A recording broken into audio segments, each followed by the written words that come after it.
Muy buenos días, en primer lugar, a todos y todas. Permítame un saludo especial a mis queridos estudiantes, tanto de licenciatura como de maestría, a quienes les insisto muchísimo en la importancia de la academia y en la importancia de asistir a este tipo de eventos para que puedan compartir con ilustres docentes de otras latitudes, tratadistas, y tener esa percepción que deben de tener todos los jueces, que es la inmediación con esos tratadistas que son citados por los profesores en las aulas de clase. A ellos es la razón de ser de nuestros esfuerzos por este tipo de eventos. De igual manera, deseo, y respetando el tiempo, expresar mi gratitud a los miembros del Instituto Colombo Panameño de Derecho Procesal que han permitido que todos ustedes puedan disfrutar de estas 24ª jornadas, pidiendo desde ya las disculpas por cualquier percance que ustedes hayan podido tener desde su llegada a nuestro país. Deseo de igual manera saludar a los miembros del Colegio Nacional de Abogados, representados en la persona de Santander Tristán, precisamente uno de los 3 casos que ha conocido la Corte Interamericana de Derechos Humanos por intervenciones telefónicas de parte del Estado.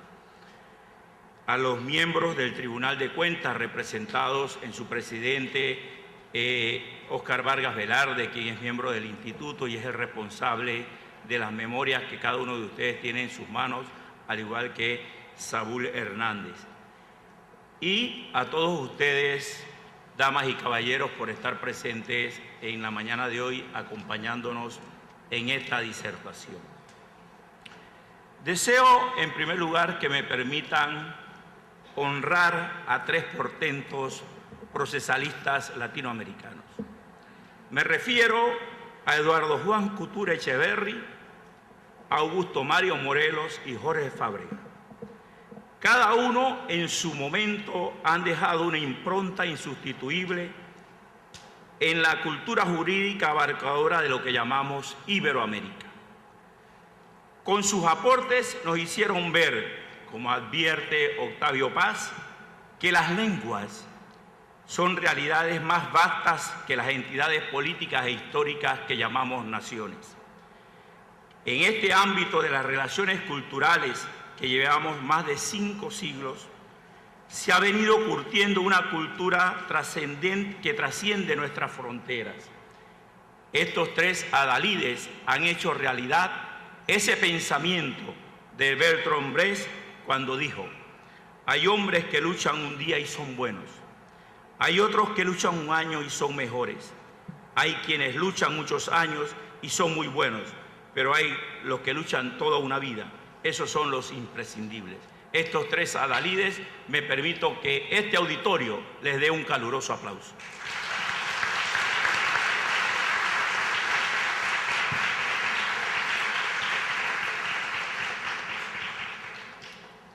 Como bien dijo Ramiro, cuando discutíamos los ejes temáticos de la organización de estas 24ª jornadas, insistimos mucho en que se discutiera aquí el tema de la Corte Interamericana de Derechos Humanos.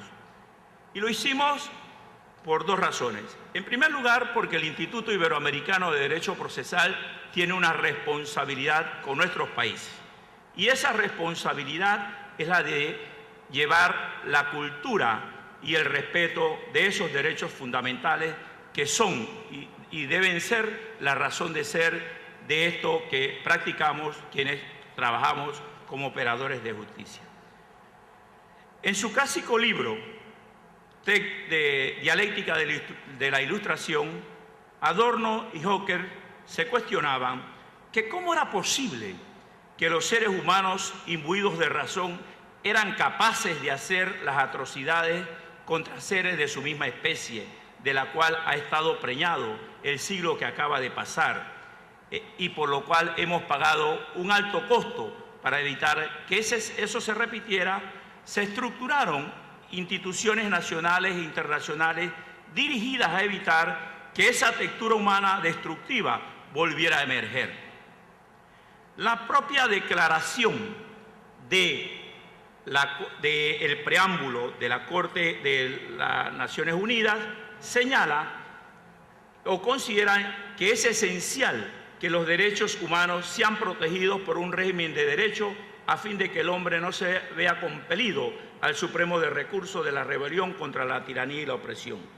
Y es que las violaciones a los derechos humanos, aparte de constituir actos ilícitos, en muchos casos pueden causar reacciones que originan enfrentamientos con justa razón. Y esa realidad fue la que llevó a que esa Declaración Universal de los Derechos Humanos que acogieron todos los países latinoamericanos sea una realidad de nuestros pueblos.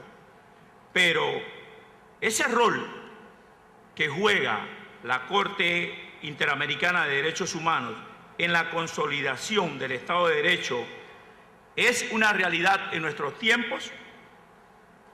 Por esa razón denominamos a nuestro tema precisamente como el papel de las decisiones de la Corte Interamericana de Derechos Humanos debe de buscar la consolidación del Estado de Derecho en nuestra América Latina. Y para esos efectos dividimos la ponencia que ustedes tienen en la memoria en dos hipótesis.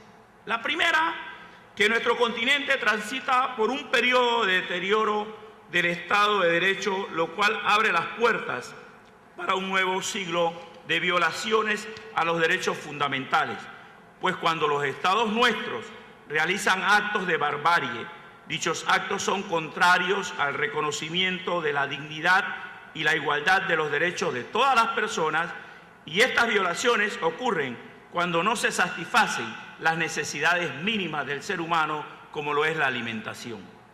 La Corte Interamericana de Derechos Humanos requiere entonces extremar los mecanismos de sustitución de los procesos que también deben de llevar la ejecución de las resoluciones. Y lo hicimos por dos razones. En primer lugar, la primera decisión que tuvo el Estado panameño en una sentencia de la Corte Interamericana de Derechos Humanos se inició en el año de 1994, el fallo de la Corte fue en el año de 2001 y el Estado panameño terminó de satisfacer las necesidades a las víctimas de ese proceso en el año del 2013, es decir, casi 10 años después de la sentencia de la Corte Interamericana, que fue desde el año 94 hasta el año 2001. Es decir, el propio instrumento que las naciones han establecido para la protección de los derechos humanos cuando son violados por el Estado tiene no la duración de un plazo razonable para dictar sus decisiones.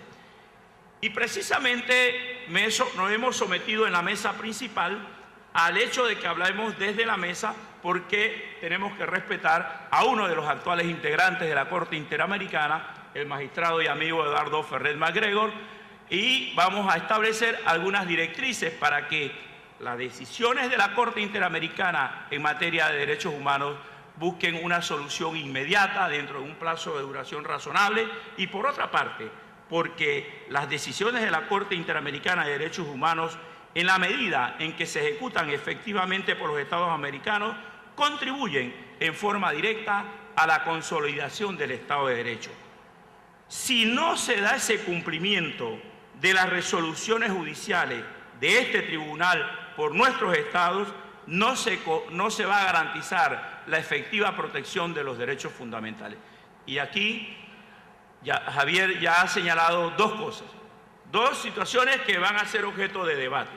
La primera, el reciente caso del alcalde de Bogotá, que fue destituido por la Procuraduría de la Nación, que ha solicitado medidas cautelares a la Comisión Interamericana de Derechos Humanos, que fueron decretadas por la Comisión Interamericana de Derechos Humanos, pero que no han sido aceptadas por el Estado colombiano. Primer tema a debatir en la mesa. En segundo lugar, porque si esas decisiones, ¿verdad?, de la Corte Interamericana de Derechos Humanos no son satisfechas por parte de los Estados, se incumple con un postulado importante de la Corte Interamericana, que es el control de convencionalidad. Y ese control de convencionalidad ha llevado a que la Corte precisamente haya hecho reformas, haya instado a los Estados nuestros a hacer reformas trascendentales, no solamente en materia legislativa, sino de igual manera en materia de reformas a la Constitución, como ocurrió en el famoso caso de Chile, cuando por razones de censura a la libertad de expresión, la Corte Interamericana obligó al Estado de Chile a las reformas al texto máximo, o sea, la Constitución política. Y todas estas razones por las cuales discutíamos con Ramiro en el restaurante de Beirut la importancia de este tema, es que hay una crisis del Estado de Derecho en nuestro continente actualmente. Y esa crisis se expresa en los grandes nubarrones que se vislumbran en todo el horizonte de nuestra América Latina. Basta solamente citar las palabras ayer de Rodrigo Morales Rivera de lo que ocurre en Venezuela. Basta citar solamente las situaciones que ocurren en los países de nuestra América Latina.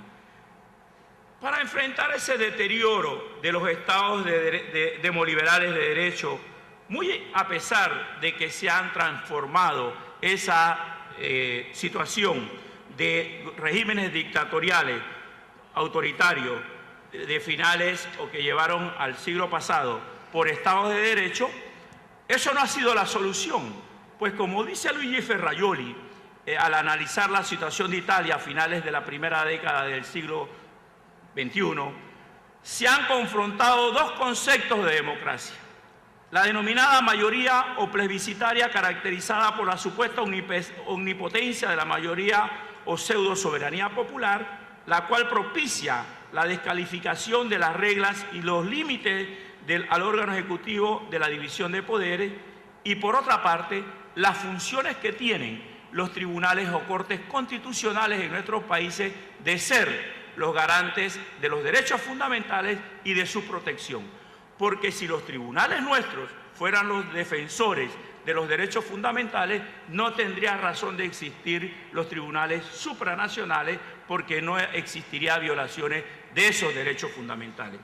Y precisamente, ¿verdad?, las situaciones políticas y los nubarrones que encierran a nuestra América Latina son las que nos deben de llevar a la reflexión de por qué razón es importante estos tribunales supranacionales, que en nuestro caso lo es la Corte Interamericana de Derechos Humanos. Pero cumple la Corte Interamericana de Derechos Humanos, y más específicamente la Comisión Interamericana, esas medidas cautelares a las cuales acude el justiciado cuando ve negado su derecho en sus países. En la ponencia nosotros planteamos dos cosas. En primer lugar, que la Comisión Interamericana de Derechos Humanos no es un tribunal jurisdiccional. Al no ser un tribunal jurisdiccional, sus decisiones no son vinculantes, y precisamente esa es una de las argumentaciones fundamentales que tiene el Estado colombiano. Y en segundo lugar, que el basamento jurídico sobre el cual descansa las medidas cautelares por parte de la Comisión Interamericana de Derechos Humanos lo es en su reglamento, es decir, no está planteado en la misma convención. Javier hablaba de la importancia que tiene el artículo 63 de la Convención Interamericana de Derechos Humanos, y es precisamente ese artículo 63 sobre el cual descansa el basamento jurídico para que la Corte Interamericana decrete medidas previsorias de urgencia extrema. Sin embargo, cuando las instituciones básicas de nuestra sociedad no se deben de distinguir simplemente por ser instituciones ordenadas y eficientes, ellas deben ser sobre todo justas. De lo contrario, esas instituciones no lo son. Y eso lo planteaba John Rawls. Entonces, sobre todos estos elementos debemos de hacernos tres preguntas. La primera, las medidas cautelares que decreta la Comisión Interamericana de Derechos Humanos han sido de satisfacción para los justiciados por los estados latinoamericanos. ¿Se cumplen a cabalidad con esas medidas cautelares que decreta la Comisión? ¿Lo hace la comisión dentro de un tiempo duramente razonable? Fíjense, en el estudio nosotros presentamos que ante la comisión se han presentado 30.000 solicitudes. De esas 30.000, la comisión ha presentado ante la Corte Interamericana, porque no lo puede hacer el justiciable, 200, y de esas 200 han recibido sentencias, no 200 sentencias, porque en un solo caso, en el primer caso que conoció la Corte Interamericana de Derechos Humanos contra Honduras, en ese solo caso hubo 4 sentencias, uno de medidas cautelares, otra de fallo de fondo, otra de cumplimiento y otra de sanción para el Estado hondureño por no cumplirlo.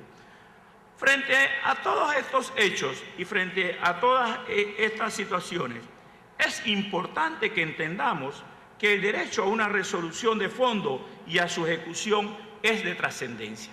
Y por esa razón, en el derecho interno existen las medidas cautelares, tanto en todas las jurisdicciones de familia, laboral, penal, porque las medidas cautelares forman parte de uno de los elementos integrantes de lo que se denomina tutela judicial efectiva.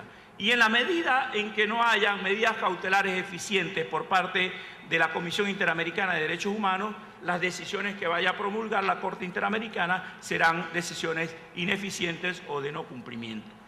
Todo esto nos lleva entonces a 2 señalamientos finales. Y los 2 señalamientos finales que vamos a hacer es que la Corte Interamericana en algunas ocasiones en sus sentencias tiene extralimitaciones. ¿Dónde tiene esas extralimitaciones la Corte Interamericana en sus decisiones? En primer lugar, hay por parte de la Corte un extremado activismo judicial. La Corte en sus decisiones establece normas que no han sido consensuadas por los Estados o anula normas que no han sido consensuadas por los Estados y lo hace a través de su sentencia. Por otra razón, otro punto de vista de extremo de la Corte Interamericana es el hecho de que hay una punitivización que ha sido descrita en los eventos en los cuales la Corte, sobre pretexto de proteger más a las víctimas, olvida al imputado que también tiene derechos fundamentales, y eso es una situación que debe ser analizada por la Corte. Y finalmente, el aspecto de lo que se denomina nacionalización.